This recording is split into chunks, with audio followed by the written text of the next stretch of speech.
Yes, Ram Ram दोस्तों। आज मिले हैं फिर सुबह के साथ 2/1/2024।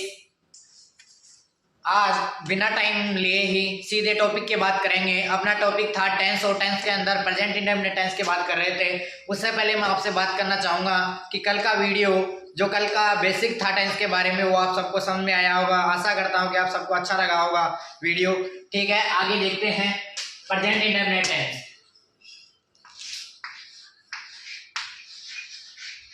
प्रेजेंट इंडेफिनिट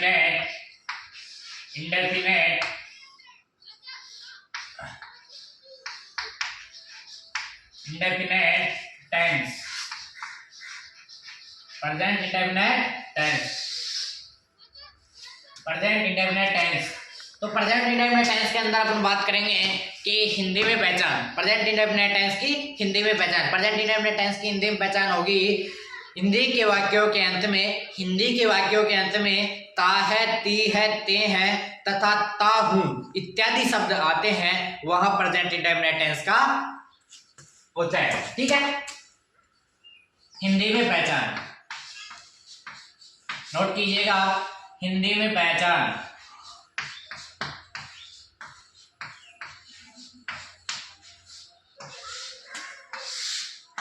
यस, हिंदी में पहचान हिंदी के वाक्यों के अंत में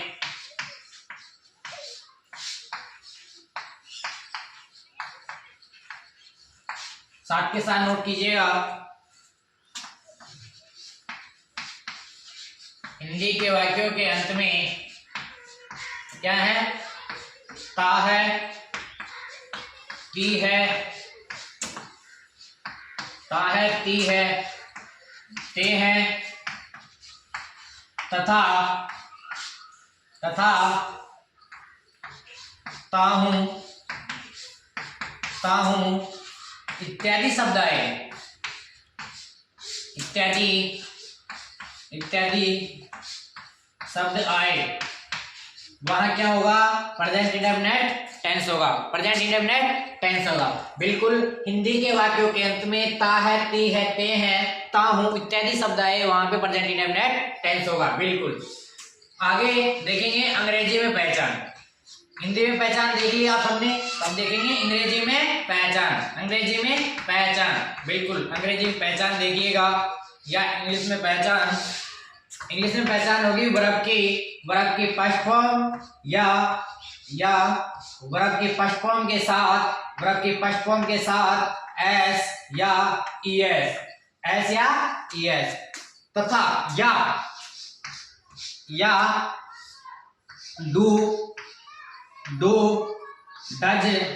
डू या डज के साथ वर्ब की फर्स्ट फॉर्म। ये इंग्लिश में पहचान हो गई। अंग्रेजी में पहचान है वर्ब की फर्स्ट फॉर्म या वर्ब फर्स्ट फॉर्म के साथ एस या ईएस या डू डज के साथ वर्ब की फर्स्ट फॉर्म। ठीक है, नोट कीजिएगा। इसके बाद में देखेंगे इसकी हेल्पिंग वर्ब।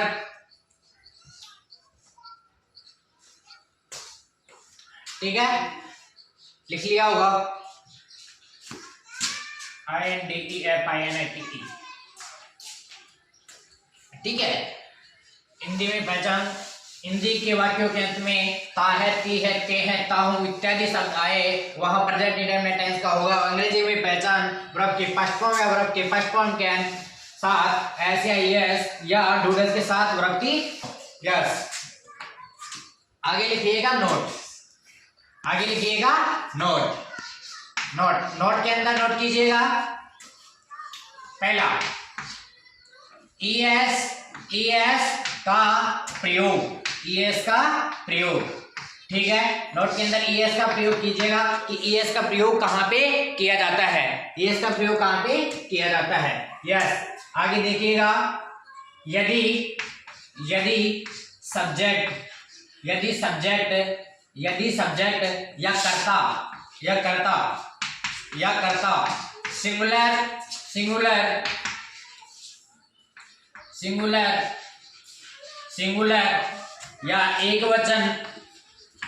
सिंगुलर या एक वचन हो वहाँ ईएस का प्रयोग किया जाता है। ईएस का प्रयोग करते हैं, करते हैं, ईएस का प्रयोग करते हैं। तथा दूसरा, इसके अंदर ये पहला है ए है और ये है बी, ठीक है। बी के अंदर देखिएगा, अगर वर्ब के अंत में, अगर वर्ब के अंत में ओ, ठीक है, S H C H X double A आदि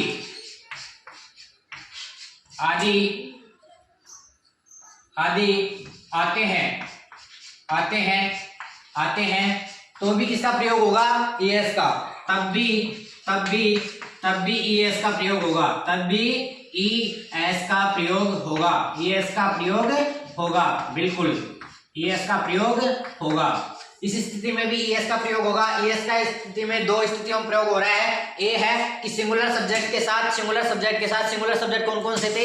ही सी इट नेम, उनके साथ में भी ईएस का प्रयोग हो रहा है। और उसके बाद में वर्ब के अंत में O S S C H S double S, इन सभी के साथ में किसका प्रयोग होगा? ईएस का प्रयोग होगा। आगे देखेंगे, आगे आपको मैं बताता हूं। एक नोट और लिखना है, ये पहला नोट था ईएस का प्रयोग। ईएस के प्रयोग के बाद में डू व डज के साथ ईएस का या एस का प्रयोग नहीं करते हैं। दूसरा लिखिएगा, यहाँ पे ईएस का प्रयोग लिख लिया, उसके बाद में दूसरा लिखिएगा, डू व डज के साथ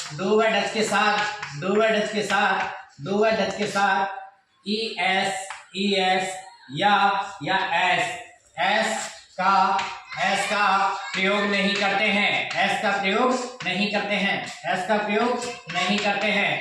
एस का प्रयोग नहीं करते हैं। दो वर्ड के साथ में एस या ईएस का प्रयोग नहीं करते हैं, बिल्कुल। आगे समझें। उसके बाद में देखेंगे अपन हेल्पिंग वर्ब की प्रेजेंट इंडेफिनिट टेंस के कौन सी हेल्पिंग वर्ब होती है, कौन सी हेल्पिंग वर्ब होगी, बताओ।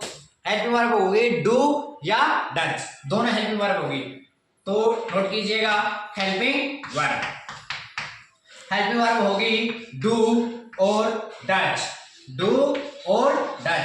तो डू का प्रयोग किसमें होता है और डज का प्रयोग किसमें होता है? हेल्पिंग वर्ब में देखिएगा, डू का प्रयोग होगा सभी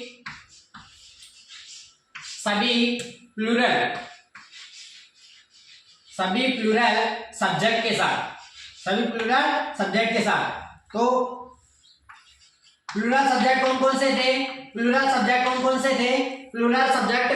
थे? आई, वी, यू और दे, वह एक से अधिक, ठीक है। ये सभी प्लूरल सब्जेक्ट थे। अब देखेंगे डज का प्रयोग किसके अंदर करते हैं? डज का करते हैं सभी सिंगुलर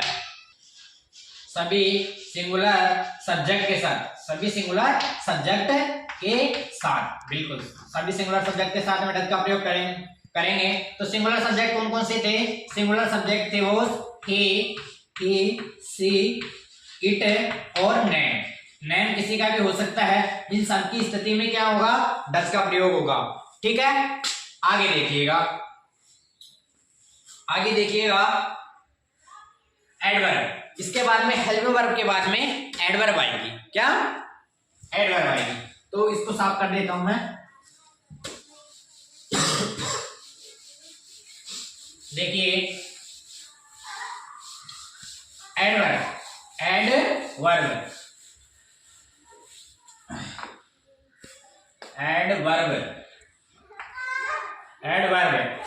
में देखिएगा,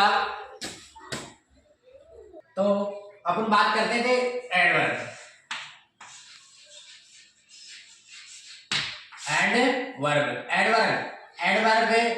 बहुत से टीचर्स होते हैं वो एडवर्ब को नहीं लिखवाते, बल्कि एडवर्ब अपने आप में बहुत ही इंपॉर्टेंट है। और हर एग्जाम, हर आगे कंपटीशन में एडवर्ब के अनुसार ही वाक्य को पहचाना जाता है कि कौन सा सेंटेंस में कौन सा टेंस होगा, बिल्कुल। तो एडवर्ब लिखो, इसके अंदर यूजुअली इसके एडवर्ब है usually, generally, regularly, rarely, never, seldom, daily, often, every day, night, week, month, year.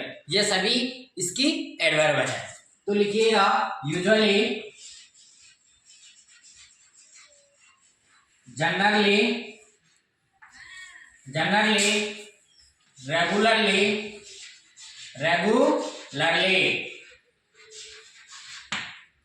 Regularly, always, usually, generally, regularly, rarely,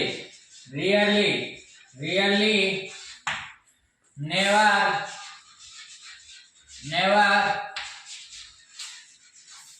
संभव, डेली,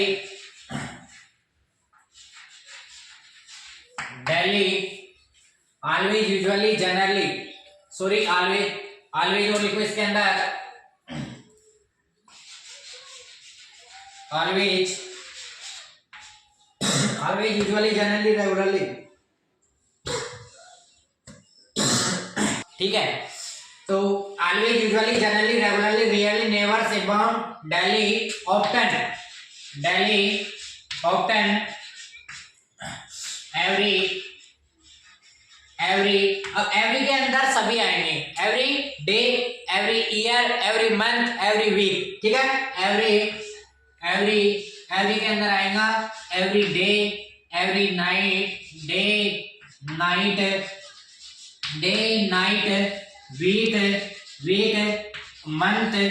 मंथ और ईयर। ये सभी किसके अंदर आ जाएंगे? एवरी के अंदर। Every day, every night, every week, every month, every year. ठीक है, उसके बाद में यह है एडवर्ब। प्रेजेंट इंडेफिनिट टेंस की एडवर्ब है always, usually, generally, regularly, rarely, never, seldom, daily, often, day, night, week, month, year. Yes, आगे इसके बाद में अपन देखेंगे कि सेंटेंस लेते हैं। इसके बाद में डायरेक्ट सेंटेंस बनाना सीखते हैं। जो अफर्मेटिव सेंटेंस है, अफर्मेटिव है, उसके बाद में नेगेटिव, इंट्रोगेटिव, नेगेटिव, इन सभी के अनुसार अपन सेंटेंस बनाएंगे। ठीक है, तो देखेंगे एक हिंदी में वाक्य ले लेते हैं, सेंटेंस ले लेते हैं। ठीक है, तो जैसे में लेते हैं, वाक्य ले लेते हैं। ठीक है, फर्स्ट वाक्य है अपना, वह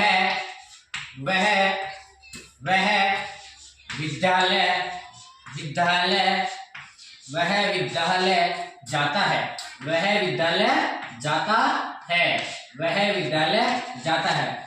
इनके सभी टेंसों के अनुसार, सेंटेंसों के अनुसार इनके सेंटेंस इंग्लिश में बनाने हैं। तो सबसे पहले बात करेंगे रूल नंबर फर्स्ट है। तो रूल नंबर फर्स्ट है अफर्मेटिव सेंटेंस। अफर्मेटिव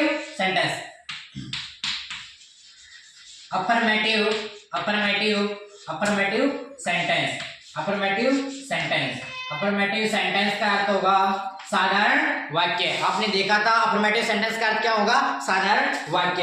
यस, साधारण वाक्य में रूल का पैटर्न लिखेंगे। तो पैटर्न लिखने के बाद में देखते हैं तो पैटर्न होगा इसका पैटर्न होगा, अपने पैटर्न देखा था एक कि subject plus verb plus object plus complement plus adverbials. ये आपने स्टार्टिंग में देखा था। उसके अकॉर्डिंग ये अफर्मेटिव सेंटेंस है, सकारात्मक वाक्य। तो इसके अंदर होगा सब्जेक्ट प्लस मेन वर्ब में एस या ईएस। अफर्मेटिव सेंटेंस के अंदर डू या डज का प्रयोग नहीं करते हैं। ठीक है, तो एस या ईएस का प्रयोग होगा प्लस ऑब्जेक्ट प्लस कॉम्प्लीमेंट। ठीक है, यह अफर्मेटिव सेंटेंस। हमारा वाक्य क्या था? वह विद्यालय जाता है। बिल्कुल। तो इसमें सब्जेक्ट क्या हुआ?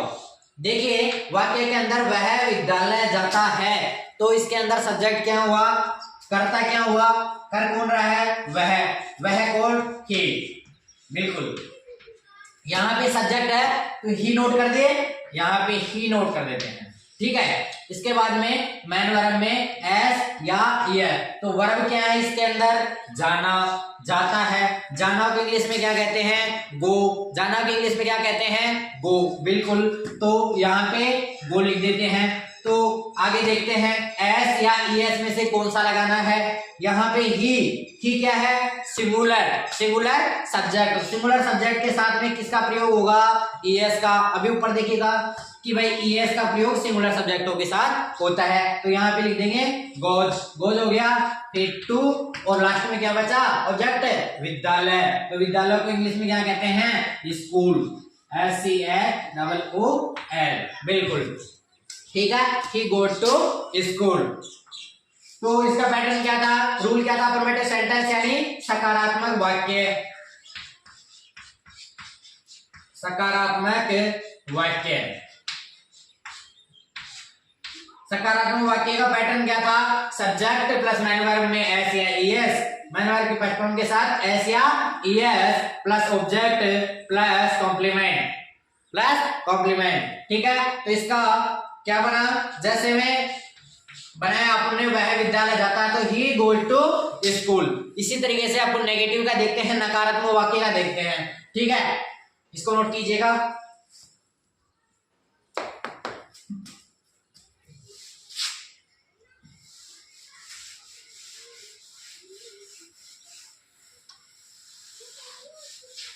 ठीक है, rule number two rule number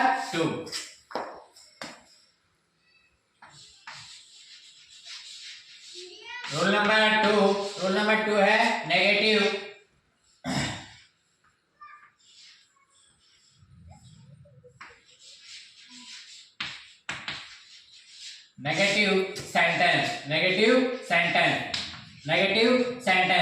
sentence के अंदर होगा नकारात्मक वाक्य।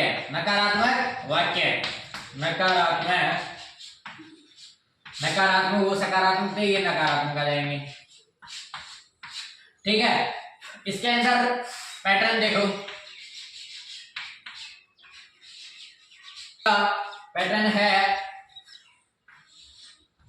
सब्जेक्ट प्लस डू या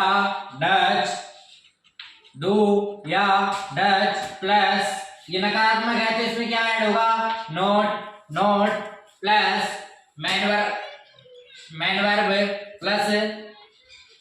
वर्ब की first form plus object plus complement. ये इसका क्या हो जाएगा, पैटर्न हो जाएगा। ठीक है, उसके बाद में देखते हैं एग्जाम्पल क्या था, वह स्कूल, वह विद्यालय जाता है। तो इसमें वह नोट कीजिएगा, ही डू व डज में ही क्या है, एक सिंगुलर सब्जेक्ट है, तो सिंगुलर के साथ में क्या लगेगा, हमेशा डज। ठीक है, तो डज कीजिएगा। आगे नोट लिख दीजिएगा। उसके बाद में मैन वर्ब की फर्स्ट फॉर्म लिख दीजिएगा, गो, फिर school, go to school. Normal है, आया समझ में, आएगा धीरे धीरे आएगा। पैटर्न था इसका, सब्जेक्ट प्लस डू या does plus not plus main verb की first form plus object plus complement. इसके बाद में क्या था, एग्जांपल था वह विद्यालय जाता है। तो सब्जेक्ट पैटर्न के अनुसार नेगेटिव नकारात्मक वाक्य के अंदर देखते हैं he does not go to school. आगे देखते हैं, अगला है अपना इंटरोगेटिव सेंटेंस।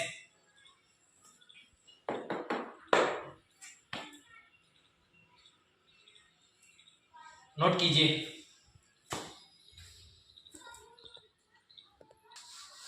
अब आएगा रूल नंबर थर्ड किसका आएगा, इंटरोगेटिव सेंटेंस यानी प्रश्नवाचक वाक्य। दो प्रकार से बनाए जाते हैं, एक एडजेक्टिव वर्ड से, दूसरा WH वर्ड से। दोनों तरीके से आपको देखेंगे।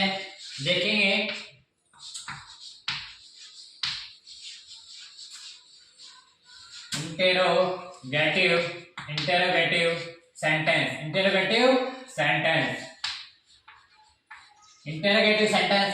सेंटेंस के अंदर देखेंगे कि प्रश्नवाचक वाक्य कैसे बनाए जाते हैं, इनका भी पैटर्न देखेंगे।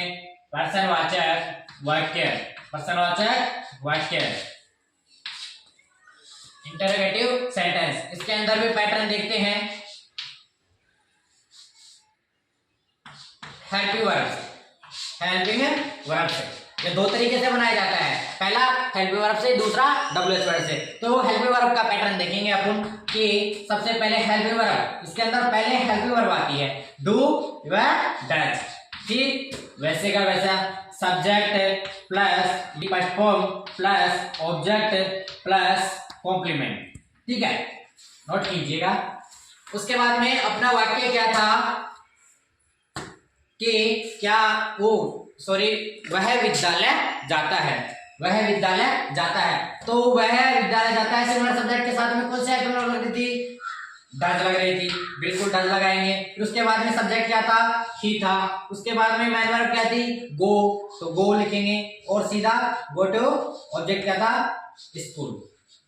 सिंपल है, हेल्पिंग वर्ब से सीख लिया। हेल्पिंग वर्ब को पहले लिखेंगे, सब्जेक्ट को बाद में लिखेंगे। तो हेल्पिंग वर्ब पहले नोट किया डज, उसके बाद में ही, ठीक है। इसका ही दूसरा है WH वर्ड से, दूसरा क्या है WH वर्ड से, WH वर्ड से। इसका पैटर्न देखो, इसका पैटर्न है पहले आएगा WH वर्ड प्लस डू या डज,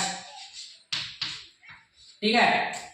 उसके बाद में सब्जेक्ट और फिर वैसे का वैसा, मेन वर्ब के first form plus object plus complement, ठीक है। आगे देखिएगा वाक्य क्या था, वह विद्यालय जाता है। तो WH वर्ड का लिखिएगा, WH वर्ड का लिखिएगा वाई, फिर आगे WH वर्ड लिख दिया वाई, फिर उसके बाद में डू डज में से डज आएगा, डज नोट कीजिएगा। उसके बाद में सब्जेक्ट ही था, उसके बाद में मेन वर्ब लिख दीजिएगा गो टू स्कूल, यस बिल्कुल। ये WH वर्ड है, इसके अंदर प्रश्नवाचक लगेगा, इसके अंदर प्रश्नवाचक लगेगा, क्योंकि ये प्रश्नवाचक वाक्य है, तो इसलिए इसमें WH वर्ड के अंदर में क्या लगेगा, प्रश्नवाचक, ठीक है। इसके बाद में आगे देखिएगा रूल नंबर 4, प्रश्नवाचक नकारात्मक इंट्रोगेटिव नेगेटिव सेंटेंस, ठीक है। तो इसके अंदर देखिएगा इंट्रोगेटिव सेंटेंस, इंट्रोगेटिव नेगेटिव, प्रश्नवाचक नकारात्मक, इंट्रोगेटिव नेगेटिव। देखिए इंट्रोगेटिव नेगेटिव के अंदर क्या होगा, प्रश्नवाचक नकारात्मक, प्रश्नवाचक नकारात्मक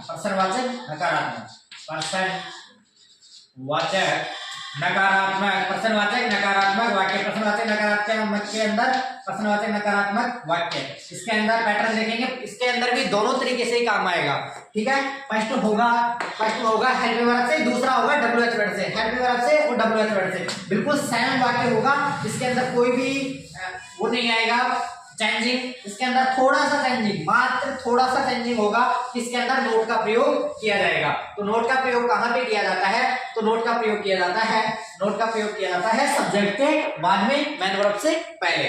तो हेल्पिंग वर्ब से देखेंगे कि हेल्पिंग वर्ब क्या थी, डू या डज प्लस इसके बाद में क्या था, सब्जेक्ट, ठीक है। इसके बाद में नोट और इसके बाद में मेन वर्ब की first form plus object plus complement, ठीक है।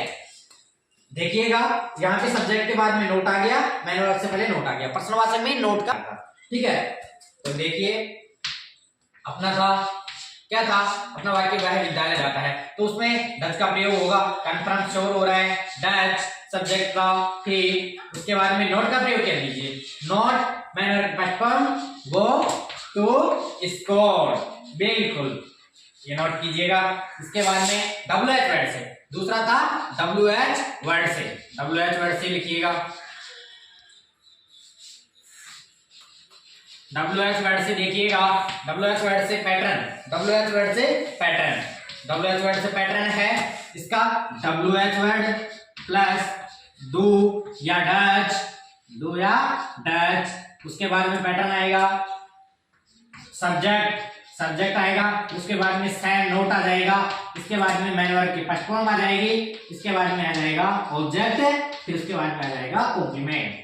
क्या कह रहा है, WH वर्ड आ रहा है, फिर सब्जेक्ट आ रहा है, WH वर्ड आ रहा है, फिर हेल्पिंग वर्ब आ रही है, फिर उसके बाद में सब्जेक्ट आ रहा है, उसके बाद में नोट आ रहा है, उसके बाद में मैन वर्ब आ रहा है, उसके बाद में ऑब्जेक्ट, उसके बाद में कॉम्प्लीमेंट आ रहा है। ठीक है, इस हिसाब से अपना एग्जांपल था, उसको देखिएगा। उसके बाद में WH word why do word में से डच, क्योंकि सिंगुलर सब्जेक्ट है। इसके बाद में सब्जेक्ट है ही, इसके बाद में है नोट, ठीक है। उसके बाद में है मैन वर्ब की फर्स्ट फॉर्म, तो मैन वर्ब की फर्स्ट फॉर्म क्या है? गो, ठीक है। तो गो टू स्कूल, बिल्कुल गो टू स्कूल। स्कूल के अंदर WH वर्ड में प्रश्नवाचक चिन्ह आएगा, लास्ट में प्रश्नवाचक चिन्ह लगेगा, ठीक है। तो प्रश्नवाचक चिन्ह लगा दीजिएगा, इसमें भी लगा दीजिएगा, ठीक है। तो ये है आपका प्रेजेंट इंडेफिनिट टेंस। तो प्रेजेंट इंडेफिनिट टेंस की कोशिश करूंगा कि आप सभी को समझ में आया होगा। एक बार दोबारा से रिवीजन में देखते हैं कि प्रेजेंट इंडेफिनिट टेंस किसे कहते हैं। तो कोशिश कीजिएगा, मेरे साथ में लगे रहिए और जुड़े रहिए हमारे चैनल के साथ में। डेली अपडेट दी जाएंगे, रेगुलर टेंस पढ़ाए जाएंगे, आराम से पढ़ाएंगे, ठीक है। और ऐसा नहीं है कि भाई शॉर्ट में पढ़ा दिया हो ऐसा वैसा जिससे आपको समझ में नहीं आएगा। एक बार समझ में आ जाता है तो लाइफ टाइम नहीं निकलता है, और एक बार समझ में नहीं आया तो वो कभी नहीं घुसता है। तो इसलिए ध्यान से पढ़िएगा। अपन फिर से इंडेफिनिट प्रेजेंट इंडेफिनिट टेंस में आते हैं। प्रेजेंट इंडेफिनिट टेंस, ठीक है, प्रेजेंट इंडेफिनिट टेंस। तो हिंदी में पहचान, हिंदी के वाक्यों के अंत में ता है, ती है, ते है, ताहू इत्यादि शब्द आते हैं, वो प्रेजेंट इंडेफिनिट टेंस होता है। तो और उसके बाद में अपन ने देखा अंग्रेजी में पहचान। अंग्रेजी में पहचान थी वर्ब की फर्स्ट फॉर्म, वर्ब की फर्स्ट फॉर्म के साथ ऐसे आई एस या डूडल्स के साथ वर्ब की फर्स्ट फॉर्म, ठीक है। इसके बाद में अपन ने देखा कि उसकी हेल्पिंग वर्ब क्या थी। उससे पहले अपन ने देखा नोट ईएस का प्रयोग कहां पे किया जाता है। ईएस का प्रयोग किया जाता है जहां पे सिंगुलर सब्जेक्ट होते हैं। उसके बाद में देखा कि अपन ने ईएस का प्रयोग क्या था, ईएस का प्रयोग, ठीक है, ओ डबल एस एक्स में डबल एस था, जेड था, इन सभी के अंदर ओ एस एस था, सी एस था, इन सभी के अंदर आपने ईएस का प्रयोग किया। उसके बाद में सेकंड नोट था कि डू या डज का प्रयोग में कहां पे किया जाता है, तो अफर्मेटिव सेंटेंस में नहीं किया जाता है, और ईएस के का प्रयोग हटा दिया जाता है डू व डज के साथ में। और आगे देखा आपने कि हेल्पिंग वर्ब थी डू या डज। तो डू का प्रयोग कहां पे हो रहा था और डज का प्रयोग कहां हो रहा था। डू का प्रयोग हो रहा था सभी प्लूरल सब्जेक्टों के साथ, तो आई वी यू दे और एक से अधिक, ये प्लूरल सब्जेक्ट थे। उसके बाद में डज का प्रयोग सिंगुलर सब्जेक्ट के साथ किया जाता था। सिंगुलर सब्जेक्ट कौन कौन से थे? सिंगुलर सब्जेक्ट थे ही सी इट नेम, किसी का भी नाम हो सकता है। उसके बाद में अपन ने देखी एडवर्ब थी always, usually, generally, regularly, rarely, never, seldom, daily, often, day, night, every day, night, week, month, year. Every सबके साथ लगेगा, day, night, week, month, year के साथ में लगेगा। उसके बाद में अपन ने देखा कि जैसे एक उदाहरण दिया था अपन ने कि वह विद्यालय जाता है। उसके बाद में अफर्मेटिव सेंटेंस देखा, अफर्मेटिव सेंटेंस में उसका वो देख लिया, ठीक है। उसके बाद में पैटर्न देखा था, पैटर्न का सभी का आपने देख ही लिया, ठीक है। तो आप पैटर्न के अनुसार वाक्य बना लीजिएगा। उसके बाद में देखते हैं कि अगले क्लास के अंदर कितना आपको याद है, कितना कुछ है, आपसे पूछा जाएगा, लाइव और ग्रो होंगे, ठीक है। तो देखते हैं क्या होता है क्या नहीं होता है। धन्यवाद, आज के लिए इतना ही। कल आते हैं अगले प्रेजेंट कंटिन्यूअस टेंस के साथ, और काफी अच्छी तैयारी के साथ में आना है आपको, अच्छे से नोट्स बनाने हैं, और जो भी बात समझ में नहीं आई है वो समझ लेना है। उससे पहले मैं एक वाक्य आपको दे देता हूं, तो उसको आपको सोल्व करना है, ठीक है। तो एक हिंदी में वो दूंगा, तो उसको सोल्व का मतलब है कि भाई इंग्लिश के सेंटेंस बनाने हैं, चारों सेंटेंस के अफर्मेटिव, नेगेटिव, इंट्रोगेटिव, नेगेटिव, इनके अकॉर्डिंग आपको चारों के सेंटेंस बना के लाने हैं उस एक ही वाक्य के, ठीक है। तो वो है वाक्य देता हूं मैं, ठीक है, इसको मैं साफ कर देता हूं।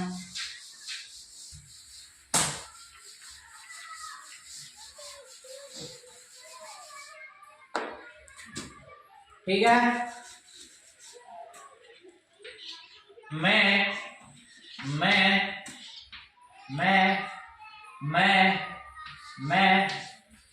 रोजाना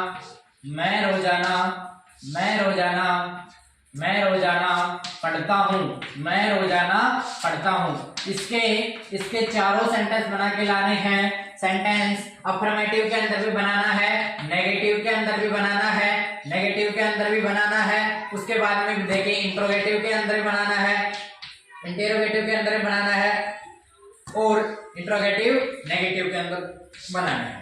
ठीक है, तो ये चारों इंग्लिश के अंदर आप बना के लाओगे। ठीक है, आपका यही काम है। अब देखता हूँ कितने बनाते हैं कितने नहीं बनाते हैं, कमेंट बॉक्स में लिखिएगा क्या इसका जो कमेंट बॉक्स में लिखिएगा। ठीक है, धन्यवाद।